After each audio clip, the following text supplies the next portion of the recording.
Welcome to Bat Therapy, the psychology of Batman, superheroes, and other comic book characters. Be a fly on the wall or a bat in the cave, listening in on a friendship built out of a love for talking Batman, comics, and the everyday struggle to achieve mental health and happiness. We are your hosts, clinical psychologist Dr. Amelia Brown, and comic enthusiast and nerd aficionado Keaton Hopkins. This podcast is about providing education and understanding and is not a replacement for mental health treatment or support. If you're needing help, go to bat-therapy.com for resources. New season. Season 4! Let's do Woohoo! it. We're talking about villains. Yeah. So, the Summer of Infamy. Summer of Infamy. That's what we're doing. I'm super excited about this because Me too. when we started the podcast, we were always nervous about like running out of things to talk about. Well, Yeah. we weren't nervous. Amelia was nervous. You said you were too. I knew all Liar. along that Lies. there would always be something to Oh my God. discuss. You are and talk so about. lying. And I bet we can find recordings as proof because you know what? It's all in podcast. I bet you've mentioned you also are concerned. Never concerned. But Summer of Infamy, we're going to be talking specifically villains. And honestly, we could use y'all's help because we want to hear who y'all's favorite villains are. Mhm. We definitely have our favorites, and you'll be hearing more from that soon enough. But yeah, this summer we're going to be breaking down villains, whether it's TV shows or one shots or movies. We're going to be hitting a little bit of everything.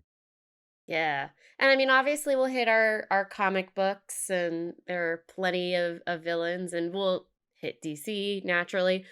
And obviously we've hit plenty of villains along the way, so we might revisit some just depending on what we choose to do because it's our podcast and we can do what we want. But yeah, we're also like I love Star Trek and I love the idea. Khan is a classic villain out there. Keaton's shaking his head. You know I'm what? d- Eventually we I'm got to do some Star Trek. I was shaking my head for a completely different reason. My neck Oh, was okay. itching. I would Oh, sure. never Okay. shake my Okay. head Whatever. negatively You at your potentially might Star convince me. Okay, Trek. whatever. Maybe you can convince me to do Stranger Things, although after the first season I whittled away. So I mean, we'll delve into some other It's so stuff. much better though. Yeah. I don't know. It's fine. I can do it for you. For you. Star Trek is no Sky Wall.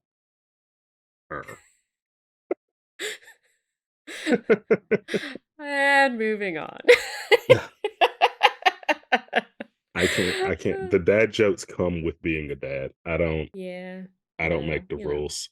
But yeah, so yeah, we'll talk Star Trek and we'll talk a lot of good things as well. It's gonna be great. Ouch. Oh, you're losing friends out there.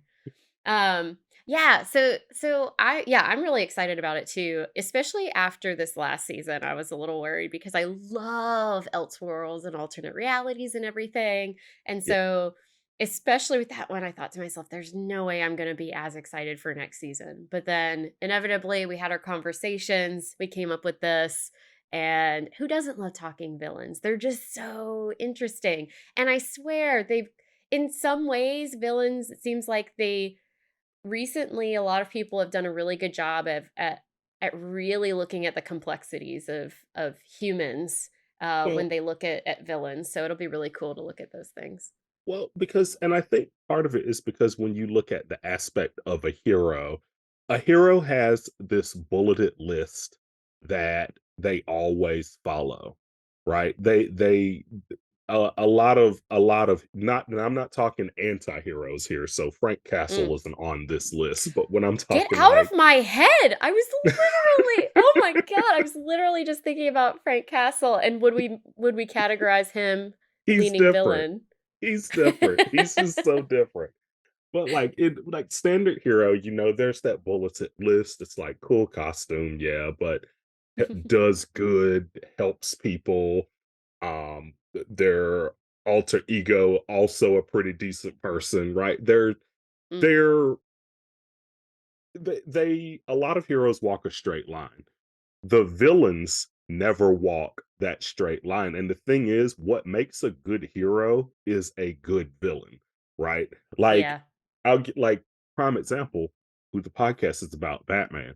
If the only people Batman fought every week were bank robbers Mm. or pickpockets, it wouldn't be pickpockets. Honestly, he would though. He would beat the living daylights out of a pickpocket, which is not the best thing. But uh Yeah, he has some things he could work on. right.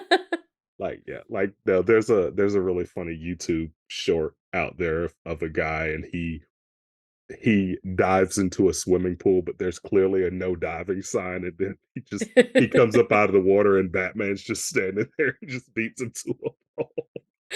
Uh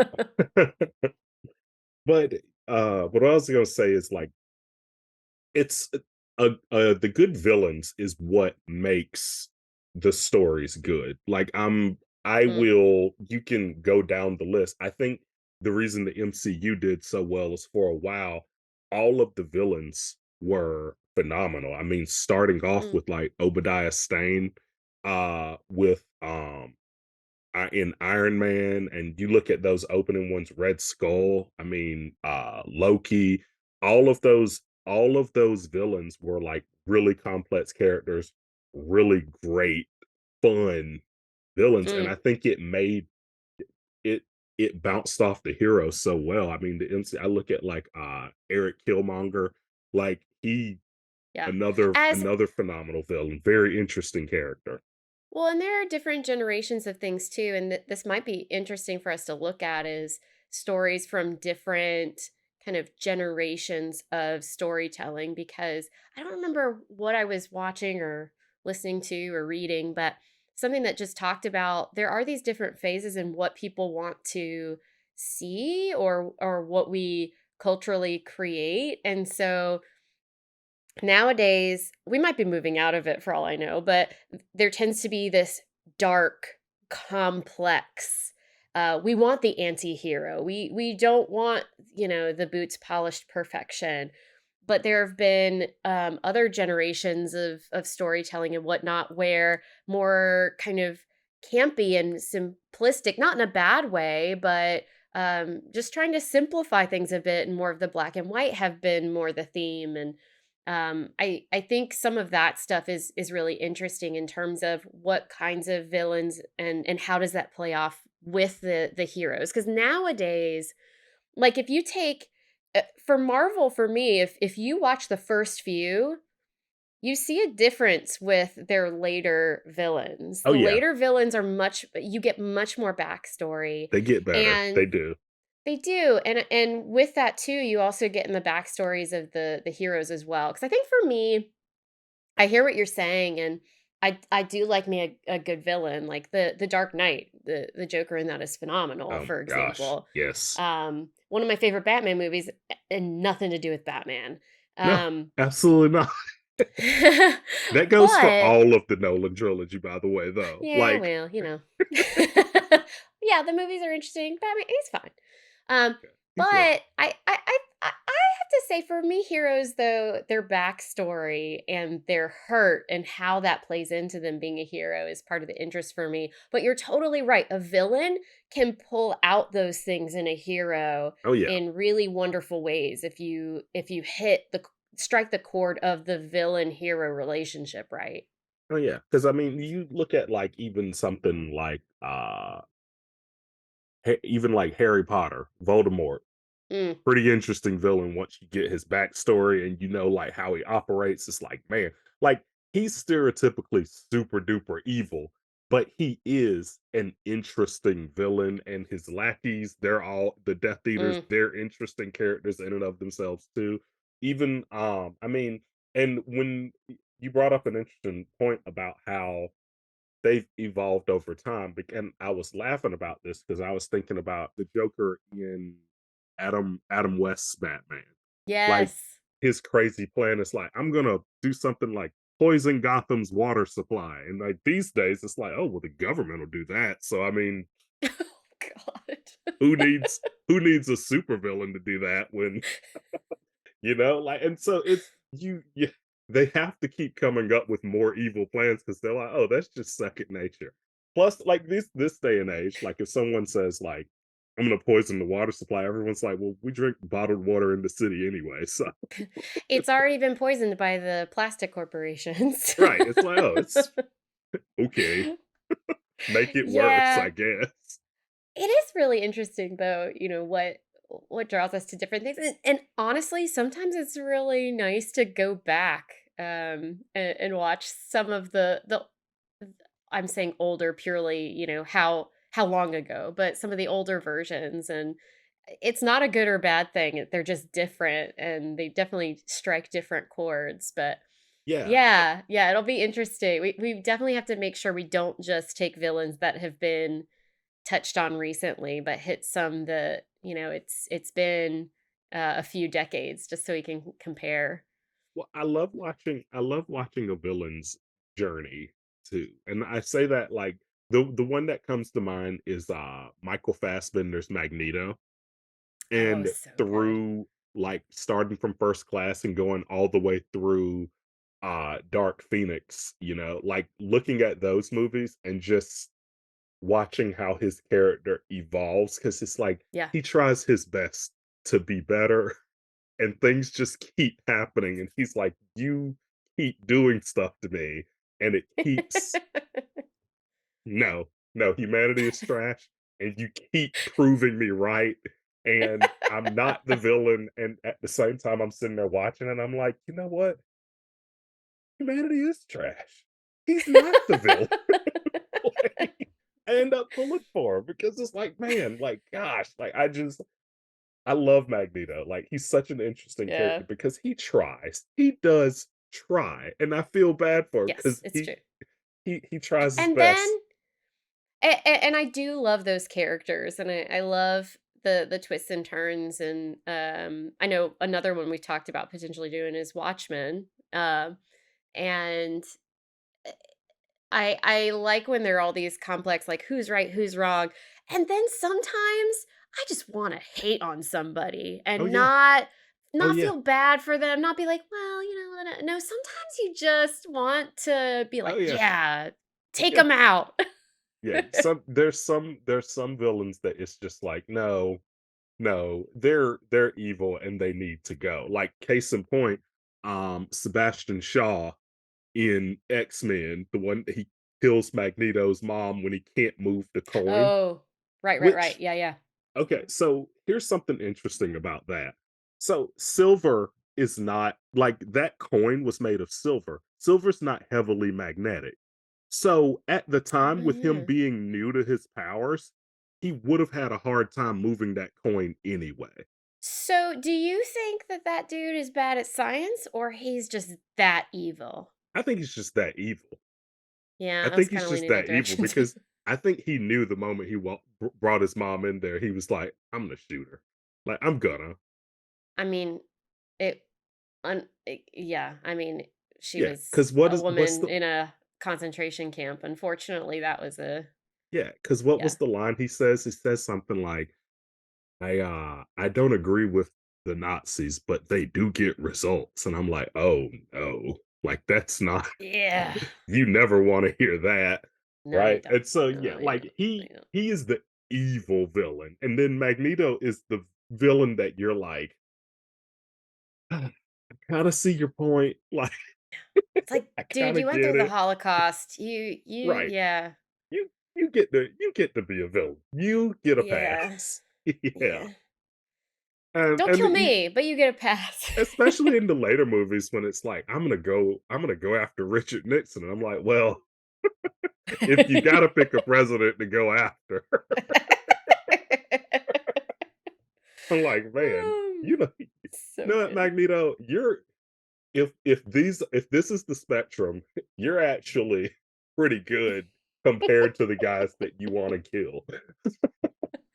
Which actually this that brings up something that we're hoping to do at the end of this season. Um we were talking about wanting to compare different villains as we go and just kind of, where do they fit on the evilness scale, which will be super hard.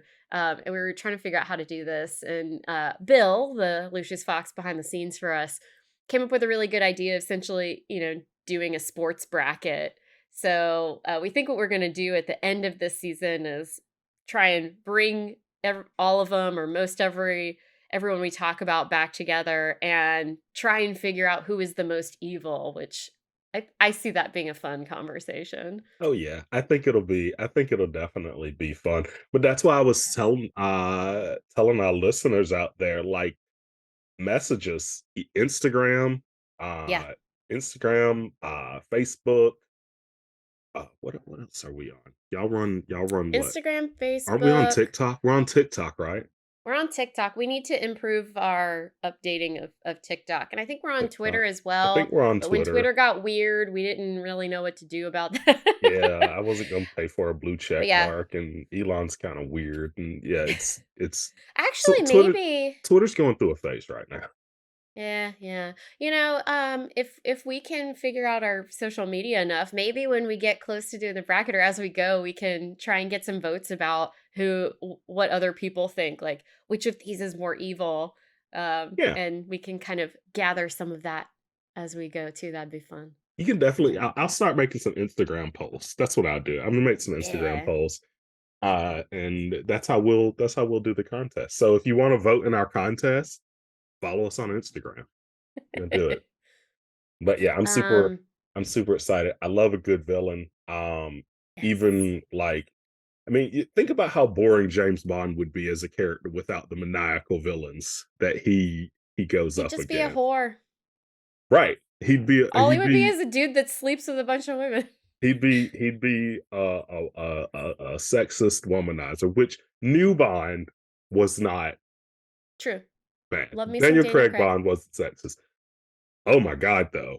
Sean Connery, Roger Moore Bond, oof, Yeah. cringy. I can't. They're hard. Some of them are hard to watch. They're hard to Yeah, rewatch. The so rewatchability is rough. when I was really little, my favorite one was Live and Let Die. And then Oh, I watched it when I was a little older and I realized it's James Bond against all the black people in New oh yeah, Orleans. and all the horrible And stereotypes and everything. Yeah, it's I felt horrible. really, really bad. It's I was really like, bad. It's oh. really bad. Like when you look at it, it's like, oh no. Yeah, Yeah, you're right. they're Some of those bad. do not age well. Yeah, and of course I looked it up later and I was like, oh, Ian Fleming was not the best person. Okay. All right. Well, Really? that yeah. I'm like, oh, that explains that. All right. Well, Oh. Well, now I know what I'm Wikipediaing later after we're done. absolutely. Absolutely. Yeah, definitely. But yeah, but he wrote good villains. The villains were always interesting. They were always super maniacal. And honestly, the Bond villains, they were never the ones where I'm like, they were never the ones that I felt bad for. They're never the Correct. ones they were the ones I was like, no, no, there's Take him out. Yeah, there's no yeah. redeemability They're the except for ones that kill kill women by covering them with stuff, yeah, drench her in yeah, oil, paint her gold. The only reason I knew that someone could die by essentially suffocating their skin was James Bond movies. yeah. There's one Bond villain that I think I halfway understand, and it's Sean Bean in GoldenEye 006. Because his backstory is basically he was a double O agent for years, but the British government actually murdered his Yeah, family.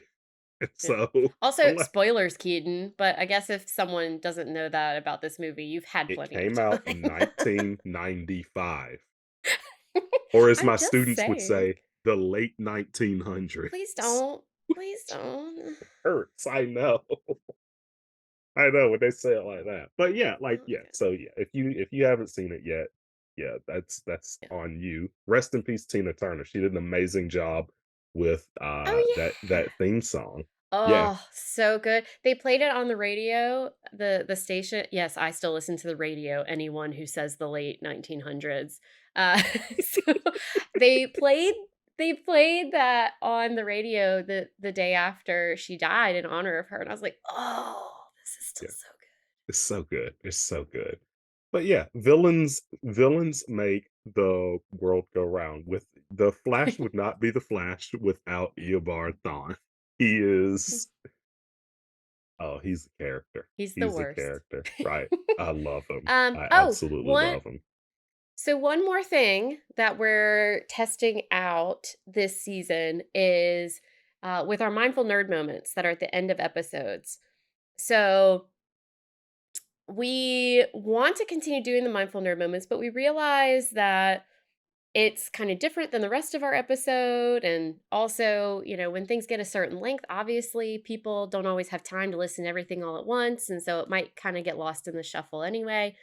So, what we're going to test out this season is essentially recording pretty much the same, but making it so we can separate the mindful nerd moment and just release it a little bit later in the week. So you Right. actually get more than one episode released technically every week, which is awesome. So get two instead. It won't shorten the discussion of things, but the episode would of course be shorter because we then separate out the mindful nerd moment part, and then the mindful nerd moment will still connect to that episode, and we'll tie it in together so it still feels like they're paired up. Right. But yeah, that's just something that we're going to be trying out just to see how it takes to the Yeah. whole podcast. It's going to be great because that way, if you happen to be driving and want to practice mindfulness, you don't have to worry Yes, about looking down and fast forwarding. You can just start it from the beginning. exactly. Boom, Yeah. mindfulness right Yeah, there. that's actually another really good point about it is for people who do really like that sort of thing, you probably want it when you want it. And so Yeah, hopefully this will make it easier to just be like, bang, there we yeah, go. Start that mindfulness. yeah. And so, yeah, I think we're going to try some new things. But once again, thank you so much to all of our followers. Please spread the word about our podcast. If you want some business cards to pass out, message me. I will mail you business cards to give out to people. Bat therapy. Just check us out. We're trying to grow it. We have so much fun doing this. I've spoken Yeah. with a lot of you that are our listeners, and thank you so much for your awesome feedback and for just being awesome people in general. And so, yeah, we're really, really excited about this summer. I think we're going to have a good time. Hopefully, we'll be sitting in some nice air condition and chatting about villains. Thanks for nerding out with us. I'm clinical psychologist Dr. Amelia Brown. Find me on social media at Crafting the Mind. And I'm comic enthusiast and professional nerd Keaton Hopkins. Check out my TV and movie reviews on YouTube at Team JBS. Check out our website at bat-therapy.com, our Bat Therapy YouTube channel, and follow us on social media. See you next week, same bat time, same bat channel.